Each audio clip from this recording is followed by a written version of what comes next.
Hello. So, I'm looking a hot mess, okay? It's Sunday. I just went and got groceries. I did not put like any makeup or anything on. I really just got dressed and now I'm prepared to start this and rot on the couch. But let me tell you, okay? I opened this. I've already tapped this, okay? The very first page. Okay, the very first line in this book. Ask me not if God exists, but why he is such a prick. And then it goes on a little bit and then it says, but if there is a hell, mustn't there also be a heaven? And if there is a heaven, then can't we ask it why? Because if the Almighty is willing to put an end to all this wickedness, but somehow unable to do so, then he is not as almighty as the priests would have you believe. If he's both willing and able to put paid to it all, how can this evil exist in the first place?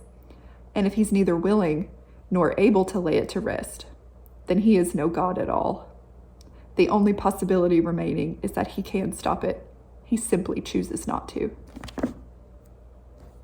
Excuse me? Excuse me. Already have tabbed and highlighted. Things are looking good. They're looking very good. So I probably should have updated the vlog before now, but you know, that's okay. Well, partly there's not really a whole lot that I feel like I need to update you all on, at least before now. I am 453 pages into Empire of the Vampire. And it's going better than I thought, okay? I, for some reason, have had this idea in my head that high adult fantasy is just gonna go so over my head. It's gonna be something where I have to pay attention to every little detail. The world building is expansive and the magic system is just gonna be so complex. And it's just gonna be something I'm gonna have to devote all of my time to, or I'm gonna miss something. I'm gonna be too stupid to understand what's going on. I don't know. I've just had this idea in my head about them, which is why I've never truly picked up a real high fantasy that doesn't have a romance in it. Outside of Sarah J. Maas, which, do you all think she's high fantasy? I don't know. So it's very surprising to me that I can sort of step away from this book. Now, I do prefer to listen to the audiobook and read, follow along physically. I like doing that really with any book, but especially with this one, I wanted to make sure that I'm giving it my attention. But I have been able to do the dishes or cook dinner, fold a load of laundry, and still listen to it without seeing it, and I'm still following it. So I've liked that. That's been surprising. So I'm maybe I could do this. Maybe I could venture into the world that is high fantasy, because there are so many books. I've never read a Brandon Sanderson. I've never read Robin Hobb, John Gwynne, all of those authors. I've never read them. And maybe now I'm maybe I can. Maybe I actually can. Who knows? Who knows? So in this book, we are following Gabriel, who is our main character in this book. And this book opens up with Gabriel being imprisoned in a tower where he is awaiting trial for the murder of the Vampire King. And he's being forced to tell his life story, tell how he has gotten to this point in his life to a historian. So then he's telling his story. We get him when, I believe it starts when he's 15. We get a little bit of history and his family dynamics, things like that. But the story really picks up when he is 15. So we find out that he is half vampire, half human. So he's also called a pale blood because in here there are different hierarchies of vampires. And he's basically the lowest of the low. Comes from a very sort of weak bloodline. So you inherit powers from your sire, your father. So he's pretty much seen as the weakest one. Something happens when Gabriel is 15 and he is forced to join the Silver Saints. The Silver Saints is a brotherhood it's a holy brotherhood where they protect the realm and the church from evil vampires. So we follow Gabriel and other Silver Saints and just different people that he meets along the way. And at this point, I'm going to be honest, I'm a tad bored. Like, there are parts where I'm like, really, like, okay, what is happening? Like, I'm on the edge of my seat. But then there are other parts where I'm like, ooh, that's a little, especially like, I don't know, the first probably like 200 pages. I'm like, this is boring. This is boring. I really hope it gets better. But his writing is really good. Something else that throws me off a little bit is how this is being told. So he is telling his story to a historian, and every now and then you will get the historian like saying something to Gabriel. So it kind of takes you out of the past, it takes you out of that story, and then you get their conversation, but then it like goes right back into what Gabriel was telling him. So that sometimes is a little like, oh, okay. Then you have to kind of regroup. So not really loving that. And at this point in the story, I mean, 453 pages through here, like probably over 60% of the way through this book, I am just not super emotionally invested in Gabriel. And at this point, I should be. It's not that I'm not liking him. Sometimes I want to wring his neck with the decisions that he makes. I'm like, you are a fool. What are you doing? What are you doing? And then other times I'm like, okay. Like, he's really trying to do the right thing, but you're going to get yourself killed. You are going to get yourself killed. So yeah, I'm having sort of like mixed feelings about this because I'm excited that I'm actually like reading this and enjoying it and soaking it in. But on the other hand, I'm like, I want to feel more with this book. I want to feel more. And that might come. I don't know. We shall see. I have finished Empire of the Vampire by J. Kristoff. And it's been a few days since I finished this, and I still am, I don't know if I want to give this a 4-star rating or a 4.5-star rating, because this book was done really well. I enjoyed this book so much more than I thought I was going to, but I still do have some issues with it. So let's start off with the positives though, because there was a teeny bit of romance in here, and there was a teeny bit of some smut in here. I was like, oh, wait a minute. Wait a second. And I really did like the world. It's very dark, it's very gloomy, it's very rough. For lack of a better word, it's a rough world. And the stakes always feel so high because there are threats at every turn. I loved how the vampires in here were not romanticized in the least, like any of the hierarchy. Like, they're very like true to vampire lore. They are soulless and cruel, and like they just don't care. Like, they're just destructive. I did enjoy that. And I also really enjoyed the talk of religion in here. These characters really spend a lot of time sort of diving into the nature of faith in God and questioning their beliefs and questioning everything that they have been taught, everything that they know about their God.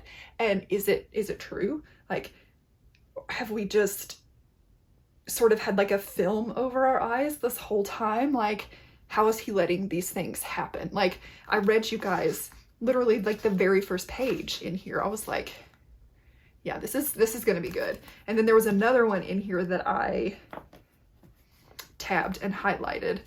It says, your voice will never feel so tiny as when you're screaming at God. I find that I love books that you have characters who are believers, but then they start to question that.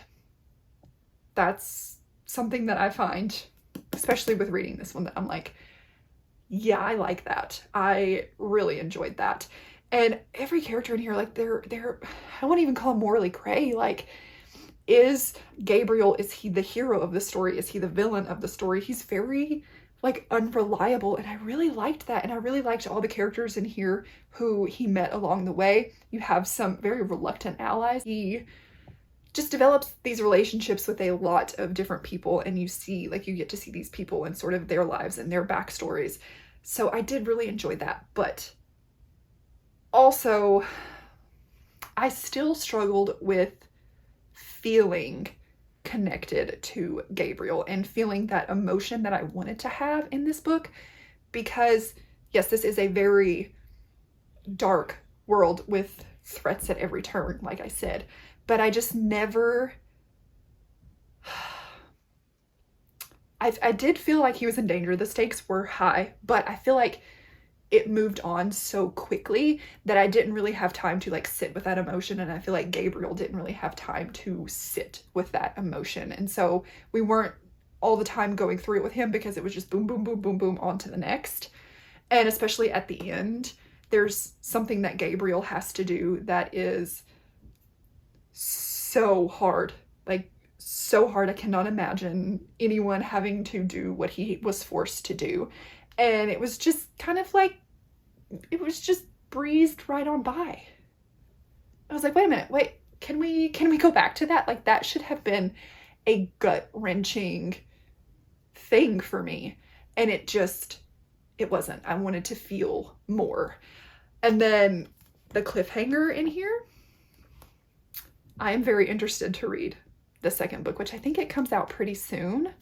So yeah, I'm very pleasantly surprised with my reading journey for Empire of the Vampire. I'm less intimidated by high fantasy now. I don't know, maybe this one is just super accessible. I don't know. But I didn't hate this. This was good. This is really good. So yeah, on to the next one. I think, where are you at? Right here. This is going to be the next book that I pick up because, again, my library hold is coming to an end. So I need to make some progress in this. I need to start this. And yes, this is World War II historical fiction, but I believe it's told, you get the POV from, what is her name? Alina? Yes, Alina, in Nazi-occupied Poland. So you get like 1940s from Alina, and then you're getting present day from, what is her name? Alice? I think it's Alice. I think I saw in here that it was Alice. Yes, Alice. So I guess we're gonna kind of see how their two stories merge. I'm very excited. I've heard really good things, so I will update you all whenever I have an update on this book.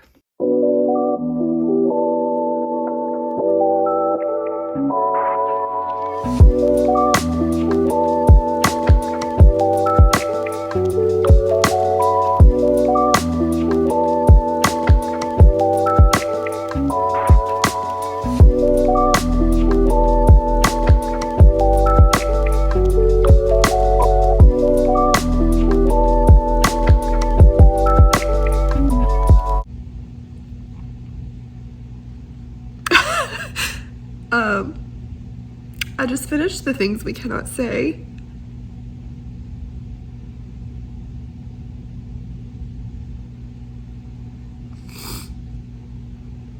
Probably the last like 10% this has been me.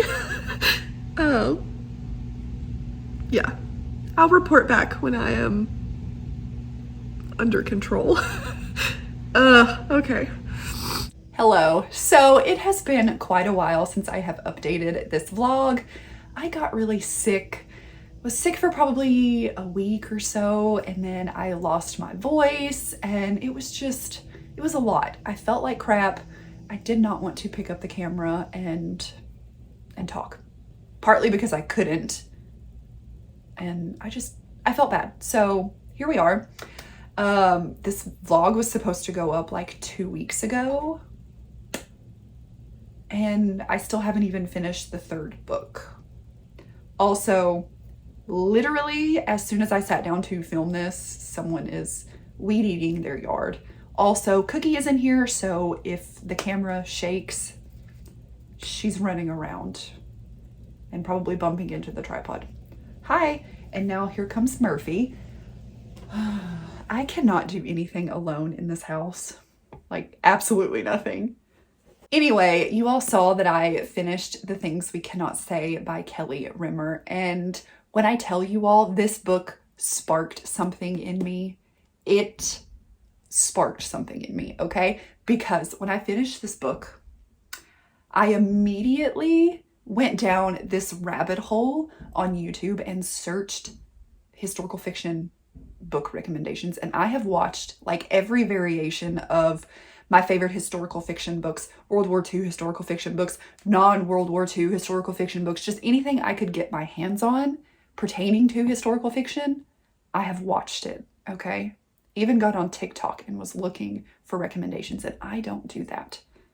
But that's how, like, obsessed I am with this book, and how just excited I am that I have found a love for a genre. I have not been this excited. And when I tell you,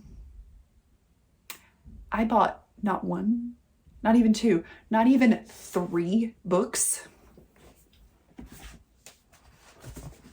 but I bought 12 historical fiction books because I'm just excited and I want to consume every historical fiction I can get my hands on, okay? Now, with my rabbit hole, my deep dive onto YouTube, when I saw a book recommended more than like 3 times, I bought it. So that is what all of this is, okay? And you know what? Is this excessive? Yes, but I'm so excited, okay? I have not been this excited about reading in so long, okay? It's been a long time. So if you all know any historical fiction people that I should follow, leave them down below. Or if you have a favorite historical fiction book, leave it down below, okay? I need all the recs. Give me everything.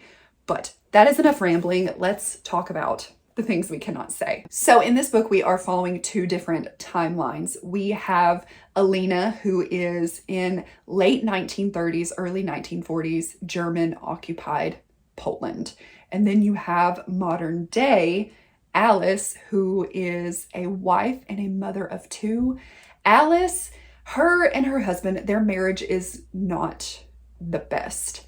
Her husband very much pours himself into work, and he is very involved in their daughter's life. Their daughter is very bright, and she needs to be like doing things all the time that stimulate her mind and just kind of keep her on her toes. And her husband is very much the same. Now their son is on the spectrum, and a point of contention in their marriage is that her husband has never really bonded with their son. He doesn't really know how to handle him.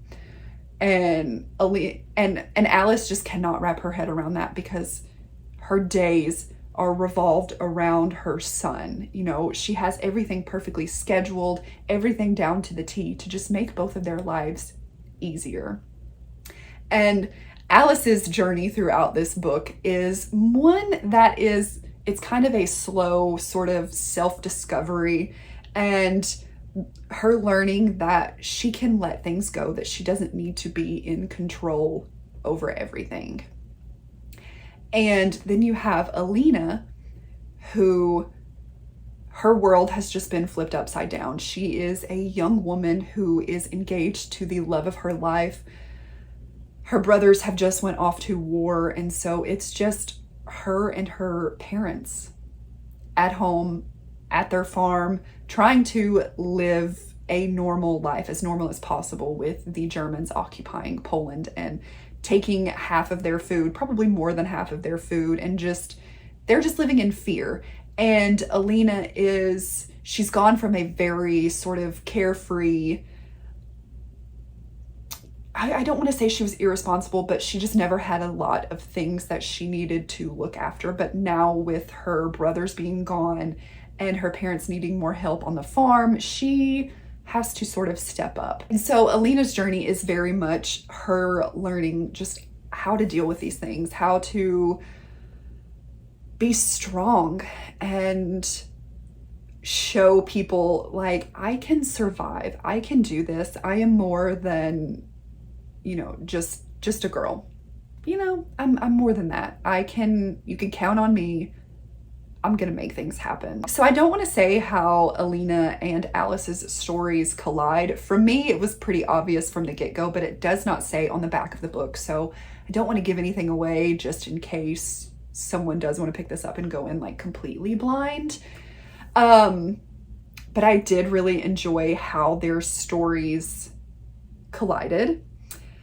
Not really collided, but how their stories came together, how these two stories are related, these two women. I really liked how one character kind of propelled the other one's journey and like kind of forced her to get out of her comfort zone.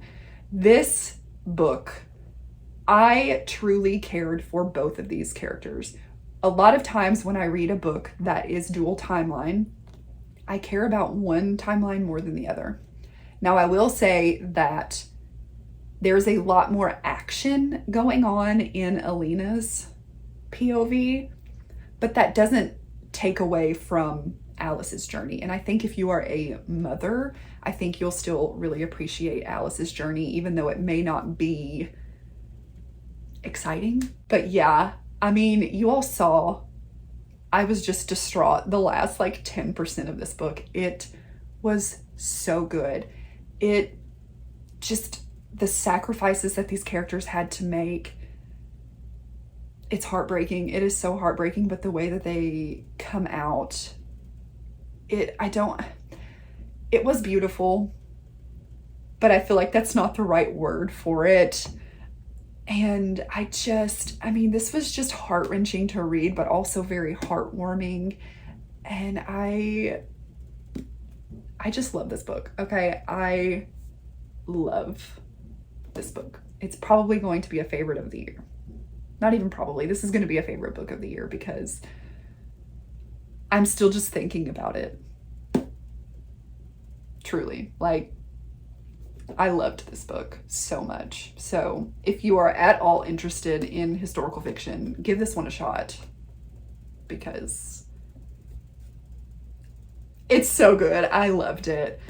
Enough gushing about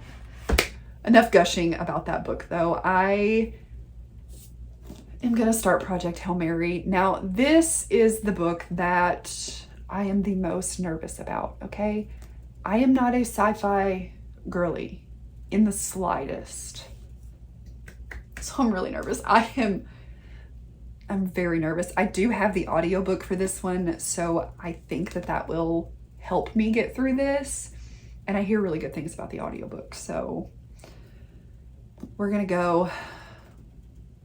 We're doing it, okay? I'm just super nervous.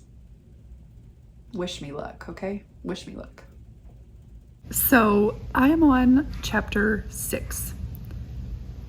And what I feared that would happen is happening. I find myself zoning out during all of the science. Science was never my favorite subject in school. And yeah, we'll see though. We'll see. It's only chapter 6. I don't know about this one, y'all.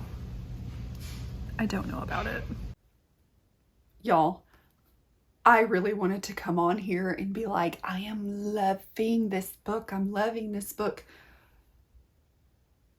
I am not. I am truly not having a good time. I'm not. And I'm on chapter 15, 250 pages into this book. So I'm like halfway through this book pretty much. And I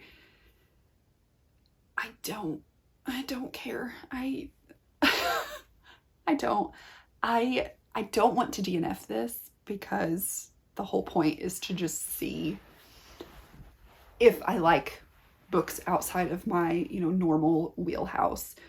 But this one is, I don't know. I really don't know what I expected going into this book, but it is very heavy on the mathematics and physics, and I feel like I'm reading a textbook. I feel like I am reading a textbook. And I said it before, science was not my favorite subject, and math was even worse than science. Okay, I'm just not that kind of girly. I'm not. And I feel like maybe I'm just not remembering, but I don't feel like people, when they talk about this book, I don't feel like people talk about that aspect of it. And you know what? I know that like this is a science fiction book, but I was not expecting it to feel like this. And maybe that's my own ignorance, but I truly like just was not expecting it to feel like I'm sitting down for class and like, okay, class, open your textbooks to page 205. That's what's going on. And I'm just like blanking. I am zoning out. I don't know. I need to decide if I'm going to keep reading this or if I'm going to DNF it. I'm probably going to give it, I'd say, another like few chapters, if that.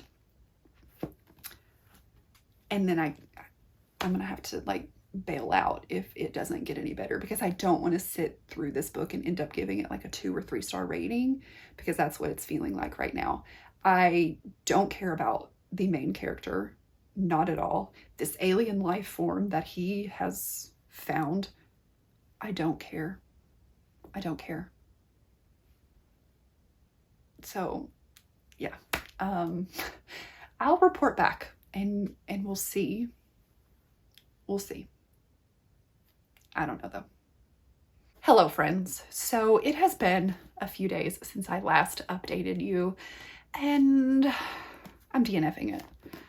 I just don't care. I have not wanted to pick this book back up since I last put it down, and again, I don't want to end up giving this a bad rating, because I don't think that this is a bad book. This is truly one of those situations where this is just not a book for me. Maybe I just chose the wrong sci-fi book to get into. I don't know. Is there like a sci-fi book for dummies? Because this one, it's just too much. It was too much for me. So I have to DNF it. I'm sorry. I really did not want to do that, but you know, life's too short to sit through a book that you're just not enjoying. So yes, but I think, even though I'm DNFing this one, I think I've had a really good, successful kind of challenge, you know, putting myself out of my comfort zone. You know, I had a really solid 4-star high fantasy. I really enjoyed this way more than I thought. And the fact that book 2 is coming out soon, I'm gonna pick it up. Like, I will be picking it up. So just very excited that I have read this book, ventured into that world. And then, I mean, we all know I'm obsessed. I am obsessed. This is a 5-star read, new, like, all-time favorite book. And I have found a new genre that I just want to consume everything that I can get my hands on. Everything. And then unfortunately, DNF. But you know what? That's fine. I'm not completely ruling out sci-fi books. I do have, and you know, maybe I should have read Red Rising by Pierce Brown instead of Project Hail Mary. Maybe that's what I should have done, because I know that that is sci-fi, but I think there's just a little bit more, or I should say a little less science to it. Like, there's more of a plot. I don't know. I could be talking out of my ass. I don't know. But yeah, that is all for this reading vlog. I hope you guys enjoyed it. I know, you know, I mainly talk about romance on here. So if you watch this video and you've made it all the way through, thank you so much. And leave me a cat emoji, because Miss Cookie is back here somewhere. So, yep, can you see her? Hi. Hi, ma'am. She loves it in here. But thank you guys so much for watching. Please like, comment, and subscribe, and I will see you next time.